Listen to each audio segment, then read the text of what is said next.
A month that is quite fascinating because a full lunation is contained within the month, meaning we have 2 new moons. We kick off the month with a new moon in Sagittarius and complete the month with a new moon in Capricorn. And I think that gives this month a feeling of self-containment, a complete narrative cycle within the month of December, a beginning, middle, and end.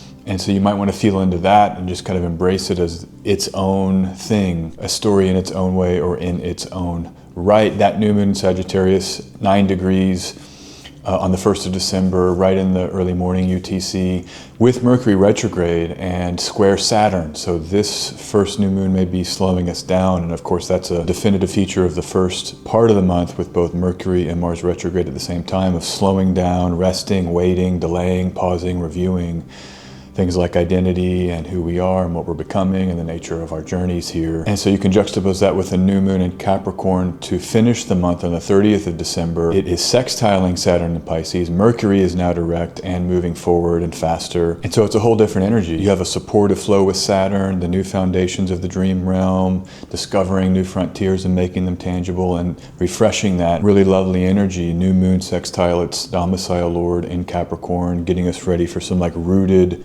foundational new beginnings from which to launch into 2025. So we really can hit the ground running with that new moon in some places on New Year's Eve. So it really is the new moon to kick off 2025. So the early part of the month, defined by the mutable T-square, we're back to this ongoing mutable T-square energy that arrived in earnest when Jupiter entered Gemini in May 2024, and we've had this square by sign of Jupiter, the 2 great planets, Jupiter and Saturn, in these mutable signs. A lot of big sense of changing landscapes and the ground shifting under us and in between 2 worlds and really not quite knowing what's going on and a lot of things and being overwhelmed maybe and a little bit of chaos.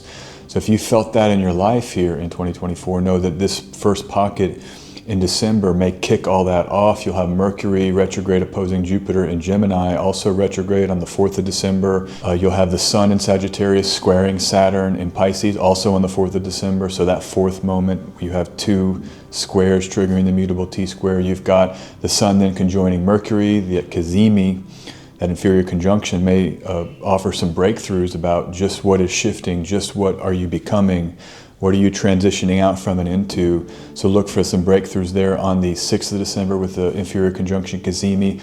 Mercury then will square Saturn on the 7th, and then the Sun will oppose Jupiter also on the 7th. So it's 4th, 6th is the Cazimi, and then 7th. 4th and 7th being days of squares and opposition. Forced change, I'm thinking about with squares and oppositions.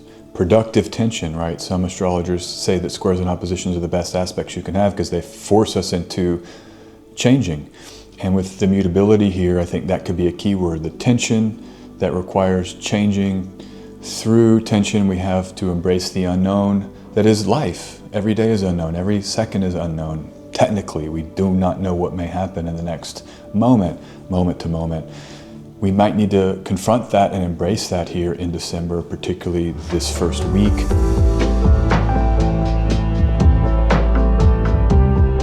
And then also within this mutable T-square moment of tension here, first week of December, Mars will station retrograde, 6 degrees Leo on the 6th of December.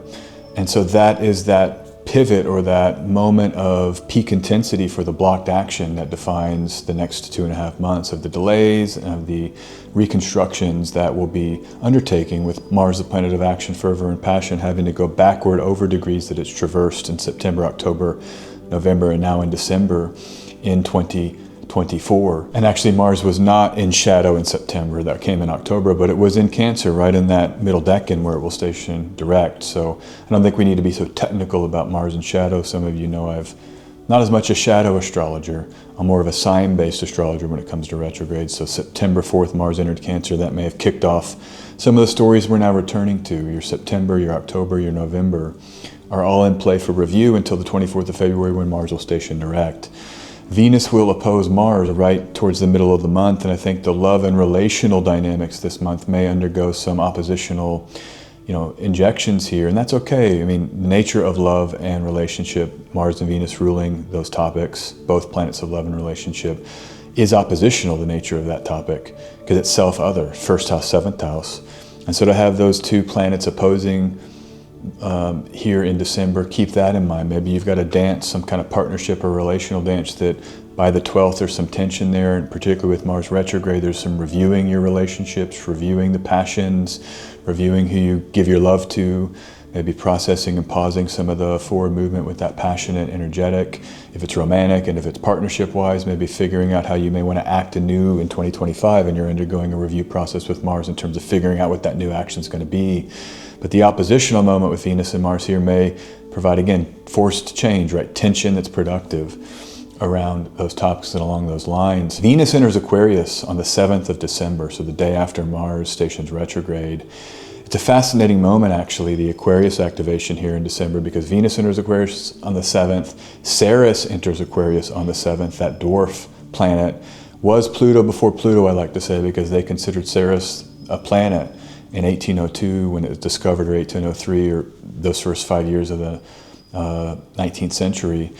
And then it was demoted, just like Pluto's now been demoted. But Ceres will enter Aquarius, then Venus in Aquarius conjoins Pluto also on the 7th, and then Pluto conjoins Ceres on the 8th. So that 7th and 8th is a day this month to very much feel into the beauty of the innovation, all of the new tech that's coming online, enjoying the creative expansions that that's offered you. And I've seen a lot of people in my world having relationships with ChatGPT. It's crazy, these new updates that they've given it. It's interactive now. It started asking me questions back. Hey, did you like this? It really wanted to start getting to know me. So Venus in Aquarius may, I think, accelerate. Look around you. Folks like talking to ChatGPT and having like summaries of, hey, tell me my personality, tell me about me, tell me what I like. Venus is relationship, Aquarius is innovation. We know AI has been all about Saturn in Aquarius and now Pluto in Aquarius. And then Ceres is the fecund, it's the harvest. So you might actually be getting a lot of mileage out of using AI as a tool to get to know yourself, or to have relational connection, or to have creativity and beauty.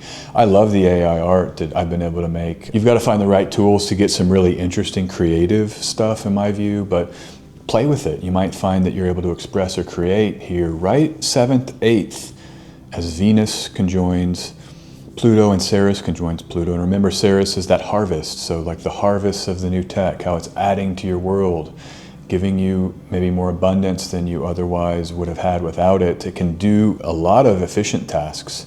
So it may be exploring some of that this month, and where you're at with it. The movie Her comes to mind, right? Where they're having relationships, Venus in Aquarius, with that AI, Samantha, I think is its name, and they're all falling in love with it. Or I think that there's different names for it, and that AI is interfacing with the whole world. And in fact, that movie, I won't spoil it, but watch that movie if you're interested in Venus and Aquarius themes, and Venus and Pluto and Aquarius themes. Powerful stuff. And for me personally, I haven't turned on memory with ChatGPT, and I'm not really trying to use it too much for emotional connection, because I think there's a little bit of danger there. That might be some of the prison, right? Where you have this computer where you're having an emotional relationship with it, and what does that mean for the outer world and relationships with other human beings if a computer is satisfying some of that? So I think we have to be careful too.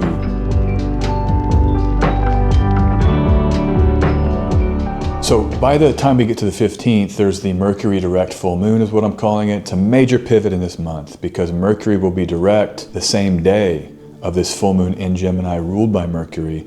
So I think we really get moving here in December. It's the line in the sand this month for me, is that the mid-month direct station of Mercury happens on the 15th, 2056 UTC, 6 degrees Sagittarius. The full moon in Gemini is earlier that day, 901 UTC, 23 degrees of Gemini. But we basically now pivot into a pretty cool second half of the month, I think, all things considered. You know, set aside Mars being retrograde, but we now have Mercury moving forward. We have Venus in Aquarius. Venus in Aquarius is the last sign that Venus gets that is not a sign that it will station direct in or be retrograde in. Because as soon as it enters Pisces on the 3rd of January, we kick off 2025 with Venus entering Pisces. It doesn't leave Pisces until April, and it stations direct in Pisces on the 13th of April 2025. So the Venus story right out of the gate in 2025 becomes about this renewal of Venusian themes, but it's this Venus in Aquarius here, starting on the 7th of December, 2024 December. This Venus in Aquarius is maybe the final time where we get to enjoy that beautiful evening star Venus, glowing goddess, creative, technological, innovative, new approaches to creativity and relationship, new innovative styles of connecting and generating. But so that's part of the second half of December. It's the Mercury direct station pivot on the 15th. It's that full moon in an air sign on the 15th in Gemini. It's Venus in Aquarius, trining that full moon by sign. It's this kind of idea here that in December, one major theme is enjoying the air element, and you get that also with Venus trining Jupiter on the 20th of December, 14 degrees Aquarius, 14 degrees Gemini. So that benefic air trine right in the middle end of the month, 5 days after that full moon and 5 days after Mercury's direct. I think there's really a sense here by the second half of December of feeling into our ideas and our communicative powers and our ways that we can celebrate hope and wisdom and revelation and justice and just basically party with our technology. I know I'll be talking to people on Zoom, family back in Texas where I'm from, and all kinds of technological stuff. When we've got the Library of Alexandria in your pocket, you've got a high quality video production system in your pocket, you've got an amazing camera, a lot of us in our pocket. So there's really no limit to our creativity here in the 21st century in some ways, and the technology can extend our creative impulse so far. We're so lucky to be alive during this time, and I do think there is a kind of golden age in a certain way to look about the year 2024 here in December, the benefic air trine, Venus and Jupiter. Quite fun astrology, and having Mercury direct, the planet that rules air signs by triplicity and rules Jupiter and Gemini. So feeling into like a creative and hopeful second half of the month, I think, would be a primary theme, and one I'm going to be keeping close to my mind and heart, I know. 21st December, Sun enters Capricorn, and we go from this Sun in Sag, loving the fire energy, to now the Sun bringing its conscious self into the cold roots of the Capricornian. So it does take on a little bit more of a somber tone here during Capricorn season. Of course, Christmas is always during the Sun in Capricorn, so that you can see how the Capricornian takes on a more grief tonality. But for your life, thinking about the roots and your histories and your parents and your lineage and the homes that you're contained in and the structures that protect you, all of that's evoked here last 10 days of December. And the Sun will square the lunar nodes on the 23rd of December, so the 2 days before Christmas Day, and that is 2 degrees of cardinal signs, the Sun in Capricorn, South Node in Libra, North Lunar Node in Aries. So we're pinging this cardinal eclipse cycle, which we're almost through. The true lunar nodes change signs. They leave the cardinal axis in January 2025, and then the final eclipse in the cardinal axis is a solar eclipse in Aries, I think 28th, 29th March 2025. So we're completing that fated trigger around our cardinal stories. And so you might get another layer of that here, second half of December, and a reminder of everything that's happened with these Aries Libra eclipses starting in April 2023, October 2023, March, April 2024, October 2024, and with the Libra solar eclipse, and then the final one in March 2025.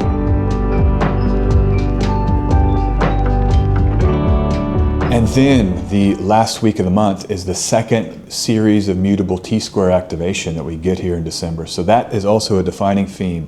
First week, last week, shifting sands, forced change and tension around the dynamic. Where am I? What's happening? Where are we going? I don't know. Is it there or is it there? So it's transitional, and it's the destabilization of transitional energy. It's not until next year we have the cardinal setup, Jupiter and Saturn in cardinal signs in the summer. Right now we're reaching toward, or we're slouching toward, if you want to say it that way, we're slouching toward this new thing, or we're just kind of extending towards something that we're becoming. We're not there yet fully, and December, both of these T-square activation periods may let us know just how much in process we are, especially with Mars retrograde. It's like, that's all about being in process. Or I'm going to have to wait and delay. There's actions that are going to come online in earnest February, March, April, May, June next year, with Mars moving direct in late February and then through shadow and into a new sign on 18 June when it enters Virgo. So we're in process. That's kind of my favorite keyword for mutability. As this second mutable T-square hits, and here are the aspects: Jupiter squaring Saturn, the second of the great planets squaring, the triple pass square of Jupiter and Saturn, the opening square in their 20-year cycle. That taking place on Christmas Eve, 24 December, 29:59 UTC, 14 degrees Pisces, 14 degrees Gemini for Saturn and Jupiter respectively.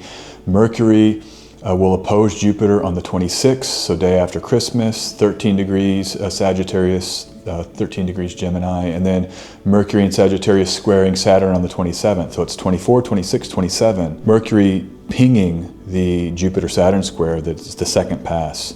I think that could be a big end of the year because of this, where there are big turns in our reality, tensions that are going to force us into what we're becoming. So keep that in mind. Pressure and tension can be great, but sometimes when we're feeling it, it's heavy and it can be difficult and can be challenging. So give yourself permission to kind of be a wreck, you know, and be a mess. It's kind of like, yeah, I'm a mess. Yep, it's crazy. Yep, I can't contain or control what's going on.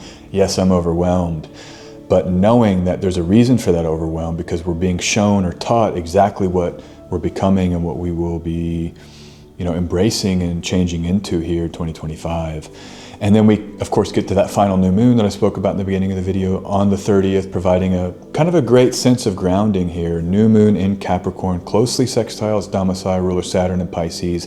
I think we finally get a rudder here at the end of the month to say, all right, this is where we are. We have some clarity about maybe what we're in between and what states we're traversing right now. And we get to lean into that Saturn and Pisces story, which is what? Manifesting the divine, the yearning of the heart to connect to divinity. We get to somehow articulate that and bring that into material form. You know, the embracing of the surrealistic and the dream, and knowing that actually the surrealist dreamscapes are essential for almost everything. Go read about these scientists. So many scientific discoveries happen in dreams, or songs have been written in dreams. So the surrealism actually has a way to come back to ground and then be birthed into materiality in a highly useful way. And I think we get a dose of that here because the new moon is in Cardinal Capricorn, ruled by the surreal and mutable Saturn and Pisces. And so I love this kind of supportive sextile loop back into what we can initiate for rooting, using the Piscean dream. That's on the 30th. We finish the month and then we're ready for 2025 with that energy. So I love that that's the prenatal syzygy, you might say, of that transition from our human calendars from 2024 to 2025. All right, that's a quick rundown of December 2024. I hope you all have a wonderful month. You can like and subscribe, support me with those things. You know, a subscription really helps, you know. It's easy, it's free, just subscribe. You'll get my videos in your feed. Patreon, I'm rocking over there. I've got regular update videos, those behind the scenes, short clips, kind of touching base with my thoughts on the astrology as it's unfolding.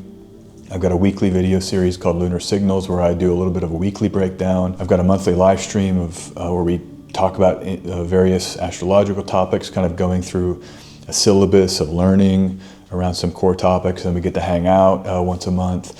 So check me out on Patreon, SJ Anderson 144. The link's in the description. I'm on Instagram, sharing photography and astrological writing, SJ Anderson 233 over there. Have a great month, okay? December 2024, we're almost through. We're almost into 2025, the biggest year of astrology in a long time. So this is a great month to just, you know, kind of rest with Mars retrograde and get ready for that big year next year. I'll talk to you real soon. Peace to you. Best. Take care.